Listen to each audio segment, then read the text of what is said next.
પ્રાયોજક છે cancer healer centre, a new beginning. સાબરકાંઠાના મજરા ગામે હોલિકા દહન વખતે અંગારા પર ચાલવાની છે પરંપરા. યુવાનો દિવસ દરમિયાન લાકડા એકત્ર કરી ભૈરવ દાદાના મંદિર પાસે હોલિકાનું દહન કરે છે. જે બાદ ધગધગતા અંગારાઓના ઢગલા પરથી ખુલ્લા પગે દર્શનાર્થીઓ શ્રદ્ધાપૂર્વક પસાર થાય છે. દૂર દૂરથી ભૈરવ દાદાના મંદિરે દર્શનાર્થીઓ આવે છે.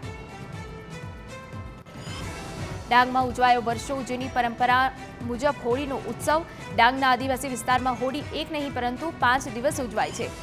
વાસુરણામાં હોળી ઉજવવા લોકો દૂર દૂરથી આવે છે. સાંજના સમયે ગામની મહિલાઓ પરંપરાગત ગીતો ગાઈ રાજાને તેમના ઘરે લેવા જાય છે અને રાજા પોતાની પ્રજા વચ્ચે હોળી ઉજવવા જાય છે. ત્યારબાદ ડાંગના લોકો પોતાની માનતા પૂરી કરે છે.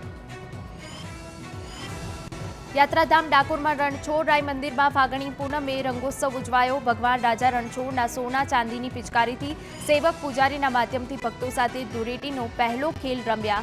ડાકોર રણછોડજી મંદિરમાં ઘુમ્મટમાં અબીલ ગુલાલની છોડો ઉડી ભગવાનનું બાળ સ્વરૂપ ગોપાલ લાલજી ફૂલડોર પર બિરાજ્યા. 5 દિવસમાં 10 લાખ ભાવિક ભક્તોએ દર્શન કર્યા. અમદાવાદના કુમકુમ મંદિરે પણ ફૂલ ડોલોત્સવની ઉજવણી કરી.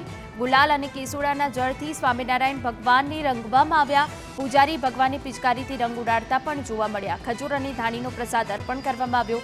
200 વર્ષથી કરવામાં આવે છે ફૂલ ડોલોત્સવની ઉજવણી.